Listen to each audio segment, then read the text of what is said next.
Before I started thinking about buying my first car, I did not know anything about the entire car purchase and negotiation process. So I literally spent a month trying to research each step of the process. And these are the top 6 money saving tips that I wish someone had told me at the beginning of my car search process so I didn't have to spend all that time researching it. The first tip is to think about whether you want to lease, finance, or purchase your car. I think purchasing a car in cash makes sense to me, but I didn't really understand the difference between leasing and financing your car. So the TLDR is that leasing is better if you don't plan to keep the car for a long time and you think that you might want to get a newer car after using this car for 3 years. If you're someone who always wants the newest things, that might be the best option for you.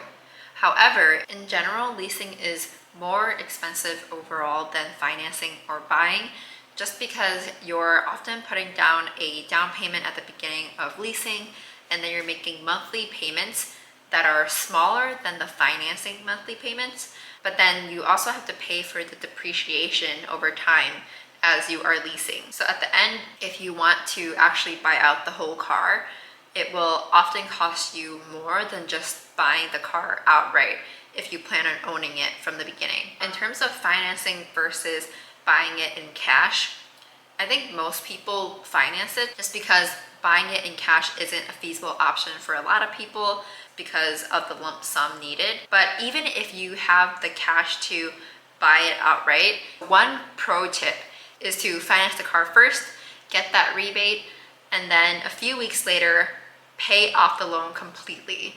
Now, you want to make sure that there's no prepayment penalty on that loan in case you get charged a fee for doing that. But I think nowadays, most dealers don't have that sort of prepayment penalty.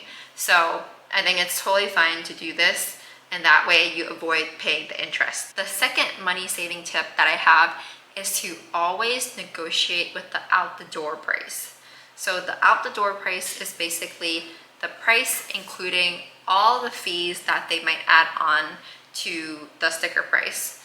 So these might include registration fees, taxes, shipping fees, just any additional fees that they might try to sneak onto the deal. Oftentimes when you're talking about leasing or financing options, the dealer will try to negotiate with you by playing around with the financing or leasing options for the monthly payments in order to make it seem like you're paying less. So one tactic they use is that they will lower the monthly payment for you, but then ultimately extend the term. So then you actually pay more in terms of interest and then still pay the same premium. For leasing specifically, they might also have you pay a higher down payment at the beginning.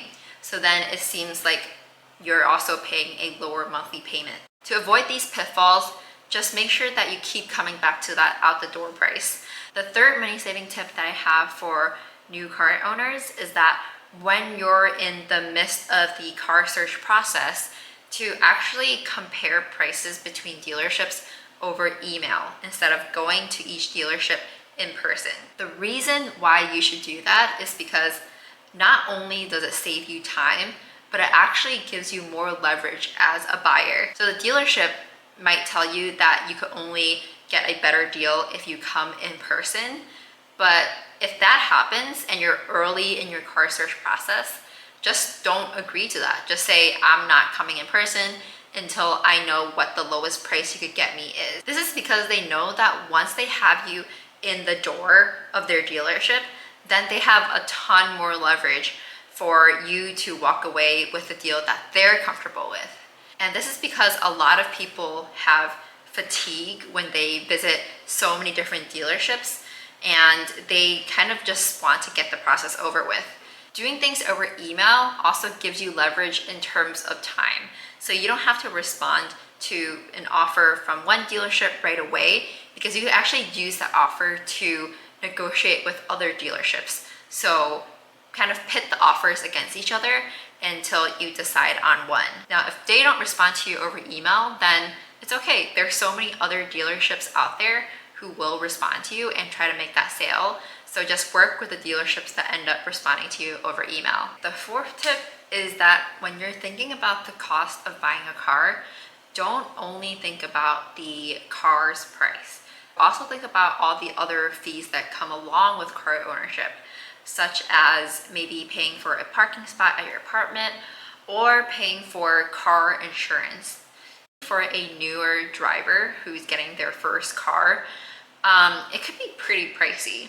So my rate in LA for a comprehensive policy is $275. This was after getting several different quotes and seeing if there are any discounts that apply to me. So some discounts that you can ask about are potentially loyalty discounts if you want to get the same car insurance as maybe your parents, good grades discount if you're 25 or under, good driver discount if you've been driving for a while but just not under your own policy. And just ask the agent about any discounts that might be applicable to you as a newer driver. Now, the final two tips have to do with preparing for the actual day when you walk out with the car, when you're negotiating the final terms. The fifth tip is that you want to think about how you want to pay for the down payment when you go to the dealership on the final day to get your car. So one hack that I found is that you can actually pay for some or even all of your down payment with a credit card to get tons of points. Some dealerships might have limits on how much you could pay with a credit card, such as $3,000 for Lexus. But you just want to see if that's an option for you, and you might also want to be prepared with cash or a money order or cashier's check in case they don't accept credit card for the full down payment. And then when you're negotiating the final terms, even if you're planning to pay off the loan after you finance it, don't ever tell them during the process that you plan to be paying it off sooner than expected, because the dealer might get a chargeback, which means that they lose some money from the finance deal and they might refuse to give you a financing option. So just keep that to yourself and then just ask about the prepayment penalty. Final tip that is super important is that on the final day when you're trying to get your car, they might actually add on a bunch of different bogus fees to just make some additional money off of you. So some common fees might be anti-theft devices, processing fees, delivery fees that were not initially in the deal that was discussed before you went in for the final look over. When I went in to get my car, I saw that they added an anti-theft device to my deal, which was $500. And I asked them to remove the device because I personally didn't want it and it was optional. The salesperson there insisted that it could not be removed, that it was installed permanently on all the different cars. And I could just tell that she was lying. Like, she could not look me straight in the eyes when she was saying that. And so I kept insisting that they remove it since it was an optional fee. And I knew that that's a tactic that they often do to mark up the price.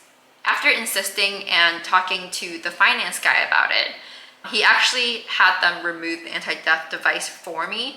So just know that even if they insist that it is something that is permanent, it's always removable if it's listed as an optional fee. So just make sure that you look over the entire contract before you sign anything on that final day. Hopefully these car hacks are helpful to you, especially if you're a new car owner, because these hacks definitely saved me a good chunk of change when I was buying my car.